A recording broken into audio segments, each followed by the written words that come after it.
Jonas, you are too outdated. From today on, Alec will replace you. But when the system rejects you on Friday, remember that you are the one who signed this decision. When I was presenting the quarterly payroll update, the screen behind me suddenly froze mid-animation, right as a bright red warning banner flashed across the payroll dashboard. Authorization interrupted. For a split second, the room gasped. Someone dropped a pen, a manager whispered.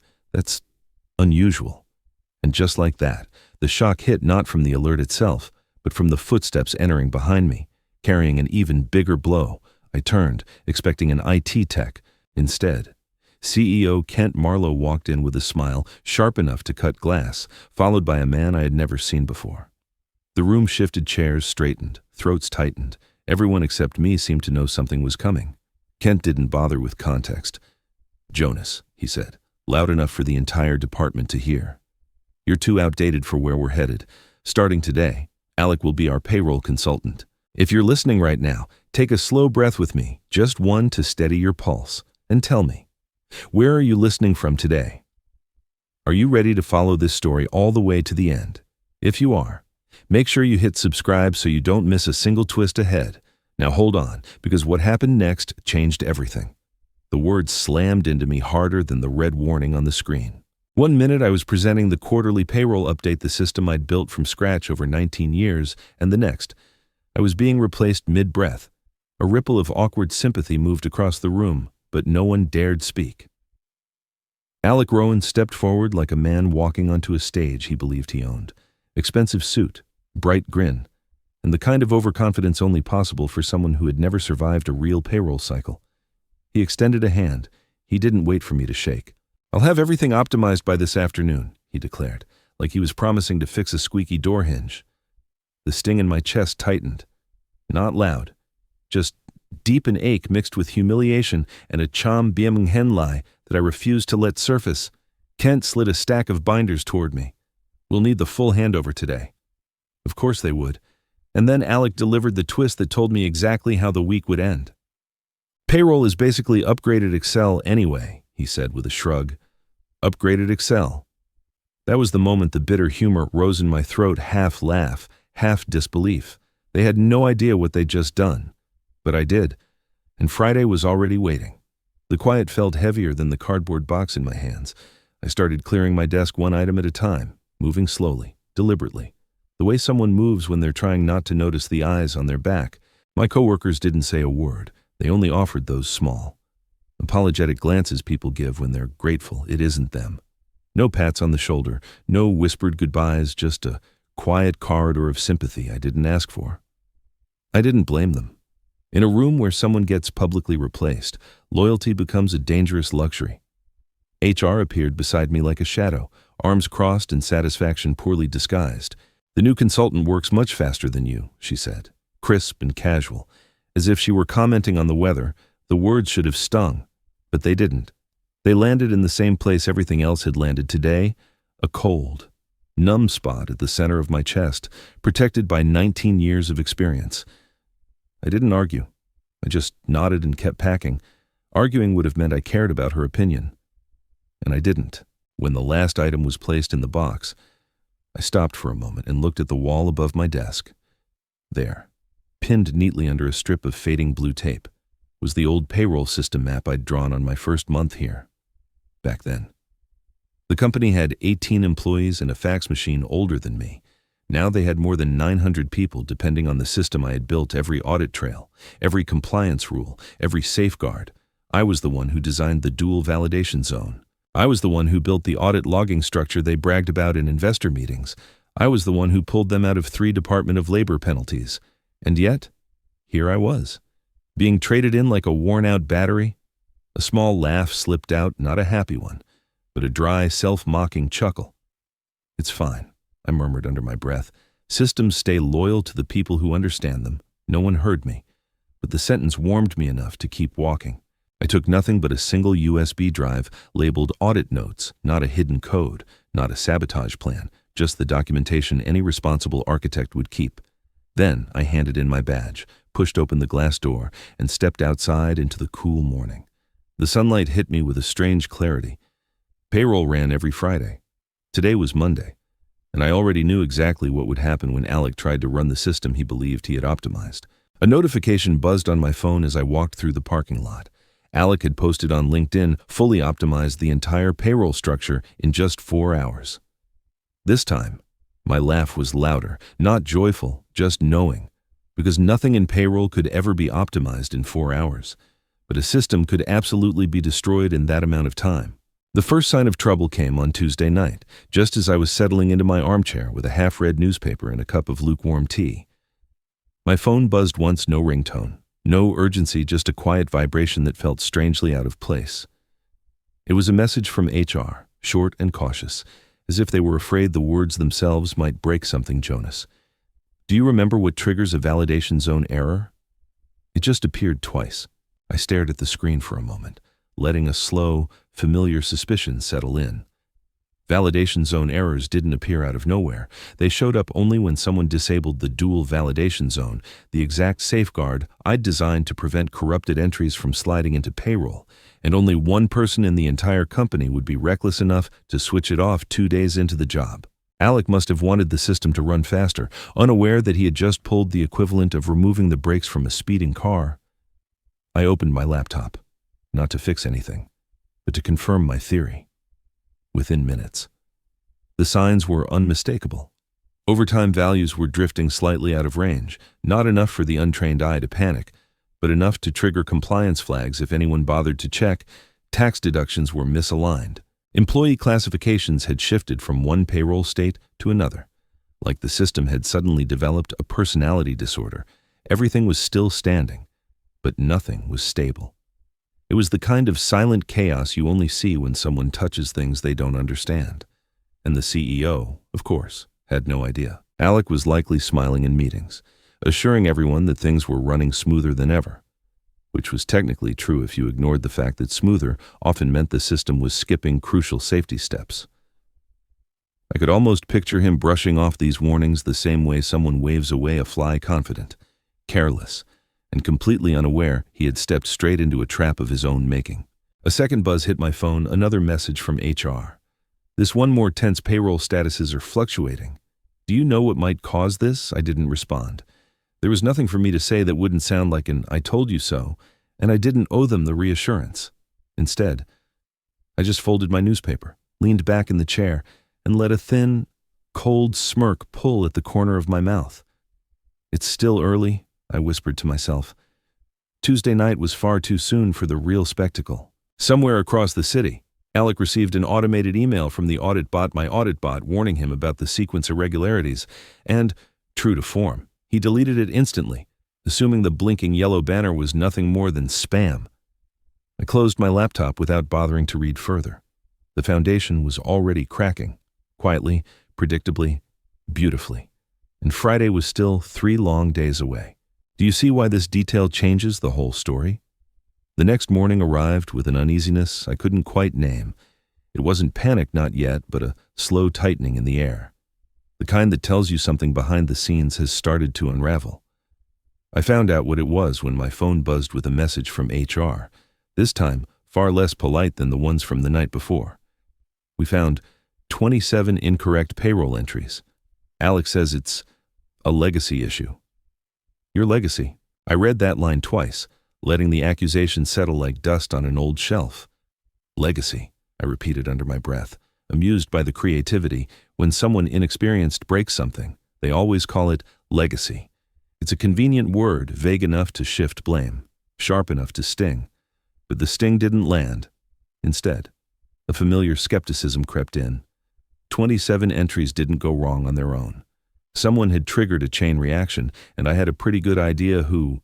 A few minutes later, my inbox chimed again, not HR this time, not even a person. It was the automated audit system I'd written years ago. The subject line read, "Signature authorization pending." I stared at it, my coffee halfway to my lips, the realization rolling in slowly, almost elegantly. They were trying to run payroll, not a test batch, a real one, and they had done it without updating the federal approver. Only one person in the system was registered with the IRS to authorize federal withholding submissions. Me, Jonas Grant. the man they'd replaced 2 days ago. I finally took a sip of my coffee. Bitter, fitting. The federal government doesn't swap people overnight, I murmured to myself, shaking my head with a quiet, cutting laugh. It wasn't anger I felt, just a deep, steady sense of inevitability, the kind that comes from knowing exactly how a machine behaves when you remove the wrong piece. Alec must have assumed all he needed was a login and confidence. He forgot about the part where payroll is legally tied to a name. My name, another vibration, another message. This one from a payroll coordinator who used to sit 2 desks down from me. Jonas, do you know why I just got a doll warning about overtime discrepancies? Alec said it's because you left things broken. The irony nearly made me choke on my coffee. The Department of Labor doesn't issue warnings lightly. For one to land in an employee's inbox on a Wednesday morning meant the mistakes were not just obvious, they were flagrant. And the fact that Alec had pointed to me as the cause only deepened the dark humor curling in my chest. He was trying to outrun a storm he didn't even know he'd created. I leaned back in my chair, letting suspicion, caution, and a sharp edge of cham biem settle together in a single breath. The shadow of the audit was spreading, and Alec was already flailing under it, and Friday was still inching closer, patient and merciless. Don't speak up unless you've seen enough to suspect otherwise. Thursday morning began with the kind of tension you can feel before you even open your eyes, like the air is carrying a warning you haven't read yet. I was pouring my first cup of coffee when my phone lit up with a string of messages, each more frantic than the last. The batch payroll run, the one Alec had been bragging about all week, had locked itself at 4:31 a.m. Not paused, not delayed, locked, and the best part, he was pretending it was nothing. HR sent a note saying he looked calm but focused, which was a polite way of saying he was sweating through his shirt while assuring everyone it was just a temporary system hiccup. I could practically see the panic vibrating behind his perfect consultant smile. Payroll systems don't hiccup, they scream, and this one was already reaching full volume. By 8 o'clock, a mandatory emergency meeting had been called. I wasn't invited, of course, but news travels quickly in a company that thrives on chaos. Apparently, the CEO stormed into the conference room and immediately pointed fingers specifically at me. He claimed I left no proper documentation and that the system was too outdated to function without outside expertise. That was generous, considering the real issue was his own habit of deleting emails he didn't feel like reading. A habit I was reminded of 5 minutes later when I opened my inbox and saw the original handover message I'd sent him, complete with attachments, diagrams, and timestamps. The only reason I still had it was because I never delete anything. And there, right below it, was the automated notification showing he'd removed it from his own mailbox on Monday afternoon. I couldn't help it. I let out a quiet laugh. Not joyful, just tired and amused in the way only someone who's seen this exact brand of incompetence 1,000 times can be. Documentation. I muttered, taking another sip of coffee. The taste was bitter, but the moment was sweet. Then came the real twist. In an attempt to prove stability, Alec ran an internal payroll test to show the CEO everything was under control. What he didn't realize, what he couldn't realize, was that the system required an active federal authorization ID to validate any payroll batch, even test batches. It wasn't a software quirk, it was federal law. And since I was still the only person registered with the IRS as the company's authorized approver, the system did the only thing it could do: it shut down the entire payroll environment.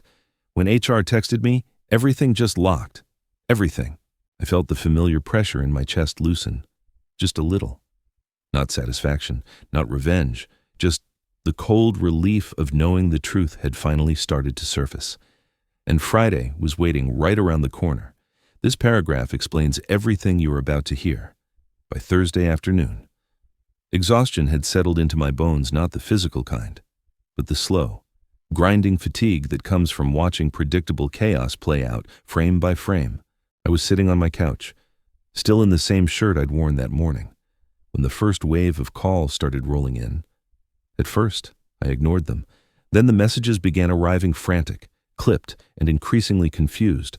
Alec had finally discovered the trap he'd built for himself, though calling it a trap implied far more strategy than he ever possessed. Apparently, he had spent the past hour calling everyone he could think of. IT told him the same thing HR did. HR told him the same thing the software vendor did. And the vendor, in their truly unbothered customer service tone, told him exactly what I knew they would. The federal approver on file is Jonas Grant. Over and over, every department repeated the same sentence like a chorus rehearsing for opening night. Alec must have felt like he was trapped in a loop every road, every inquiry, every attempted workaround, leading him right back to my name. I imagined him pacing tight circles in the conference room, tugging at that overpriced tie he always straightened before meetings, the one he thought made him look authoritative. When the CEO finally shoved his way into the room, barking orders, the panic must have sharpened. Witnesses later told me he slammed his hand on the table and shouted, "Then change the name, update the system, override it." It was such a classic Kent response, loud, impatient, and blissfully unaware of how anything actually worked. But payroll isn't a spreadsheet you can relabel to feel better. Federal approver status isn't a setting, it's a registration with the IRS, tied to identity verification and federal compliance. Changing it requires signatures, cross-checks, and a waiting period of 3 to 5 business days. More importantly, it requires time. And time was the one thing they no longer had. So yes, technically they could replace me, but not by Friday, not by tomorrow, not even close. Meanwhile, my phone kept lighting up like a malfunctioning Christmas tree. Emails, missed calls, voicemails. HR tried twice, then 3 times. It called once. The CEO tried from both his work phone and his personal one. Alec called the most 8 times in a row, each attempt more desperate than the last. I didn't answer any of them, not because I was indulging in revenge, but because I'd already explained everything they needed to know on Monday. They just hadn't listened. By 7 o'clock. I finally received the message I had been waiting for. It came from the vendor. A short email written with polite urgency to run payroll on Friday. You will need Jonas Grant's federal authorization signature. Only he can approve the batch. I leaned back into the couch, letting a sharp, tired breath escape. Met moi. Yes. Lan Lung. Absolutely. And somewhere beneath the fatigue, a thin line of Cham Biem Kai curled at the edge of my thoughts. They wanted a miracle by tomorrow.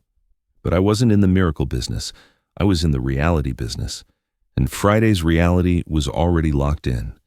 Friday arrived with the kind of heavy stillness that always makes people nervous, even if they don't know why yet. I woke up early, out of habit more than anything else, and brewed a cup of coffee while the sun crawled over the edge of the window. For a few quiet moments, everything felt normal. Then my phone buzzed once, then twice, then it wouldn't stop. I didn't have to read the messages to know what had happened. The payroll run for the entire company had officially failed. By 8 o'clock, they were already in violation of federal reporting requirements. Payroll not running on a Friday isn't just inconvenient, it's the corporate equivalent of a building losing power during a storm. HR scrambled through the halls. Alex sprinted between departments, flapping printouts like broken wings. The CEO shouted so loudly that someone in HR locked themselves in a supply closet. Every corridor seemed to echo with desperation, and in the center of all that chaos, my phone kept lighting up with their missed calls. I ignored them until the CEO himself sent a message that read, "Only come in, now, not a please, not a thank you, not even a hint of humility, just an order." I almost laughed, almost. But I went, not out of loyalty, those days were long gone, but because I wanted to witness what predictable arrogance looks like when it finally hits a wall it can't kick through. The office felt different the moment I stepped inside, hushed, frantic. The kind of panic people try to hide but fail miserably at. HR stared at me as if I were the last fire extinguisher in a burning building. Alec couldn't even make eye contact. The CEO was pacing outside the conference room like a man waiting for a verdict he already knew he wouldn't like. "Jonas," he said when he saw me, trying to sound authoritative but landing somewhere between irritated and terrified. "We need you in the meeting. Inside."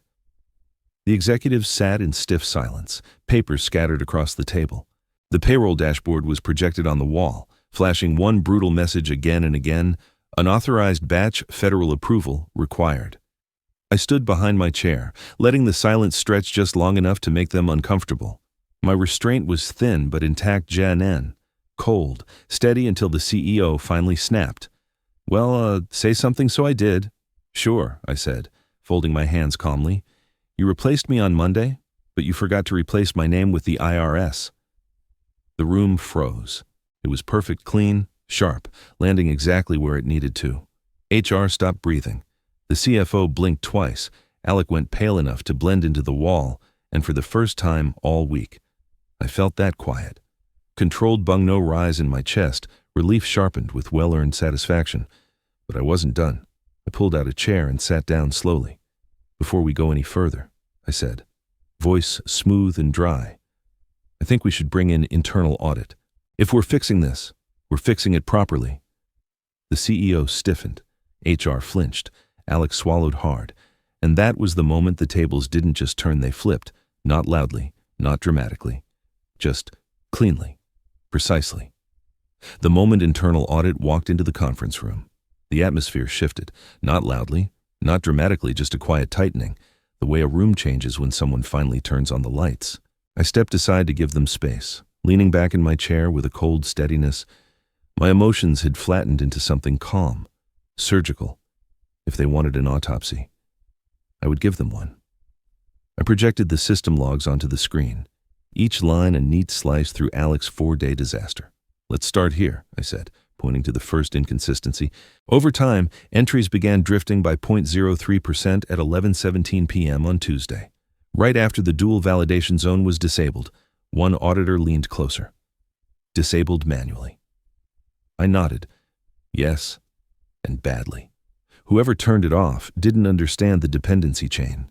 It triggered cascading mismatches in tax and classification fields. I tapped the next log. State withholding rates began pulling from the wrong set. That's why HR reported 12 employees with incorrect deductions. The CEO flinched. But I kept going, voice even and knife sharp. Next, the audit trail. I clicked to the next slide, revealing a series of red-flagged edits. You can see someone tried to clean up the error messages by deleting warning logs. Unfortunately, that only corrupts the compliance sequence.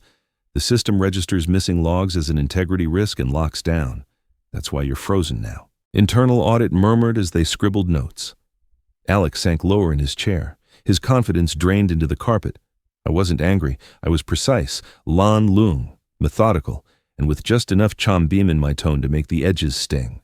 One auditor cleared her throat. "So the entire failure stems from consultant oversight." "Correct," I replied smoothly. "Nothing in these errors ties back to my configurations. These are all post-Monday changes."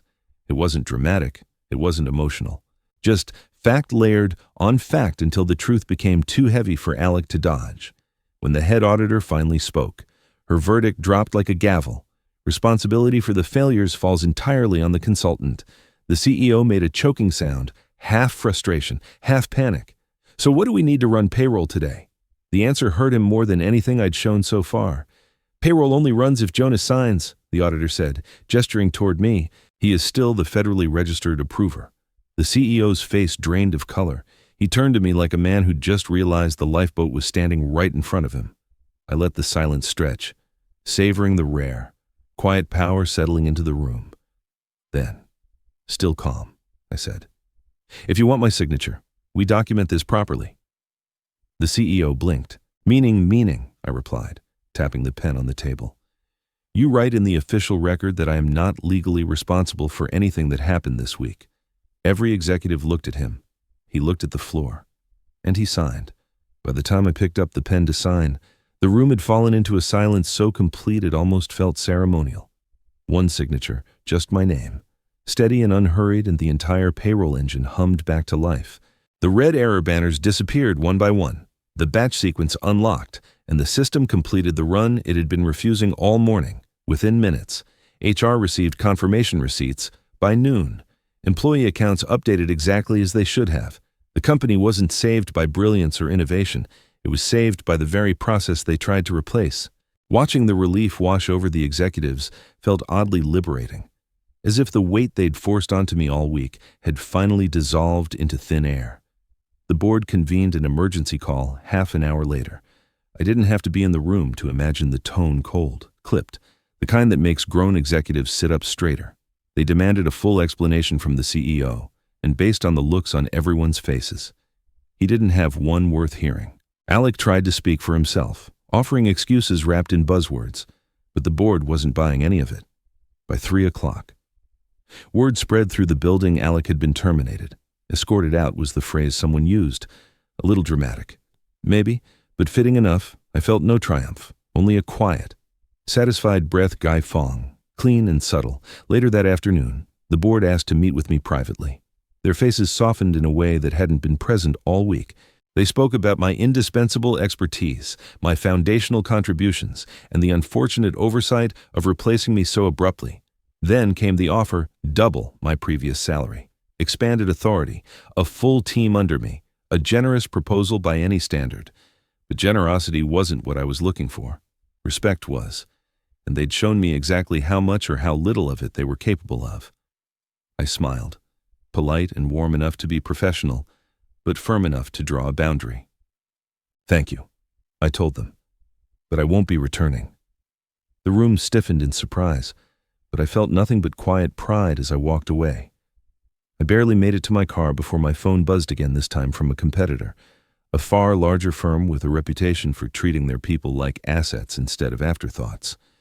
They'd heard about the payroll disaster and wanted to meet immediately, not as a consultant, not as a temporary fix, as a senior leader with full control over system strategy.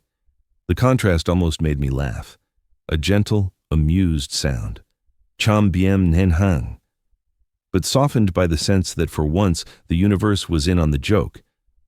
My first Friday at the new company felt strangely peaceful, almost like stepping into a life I didn't realize I'd been walking toward for years.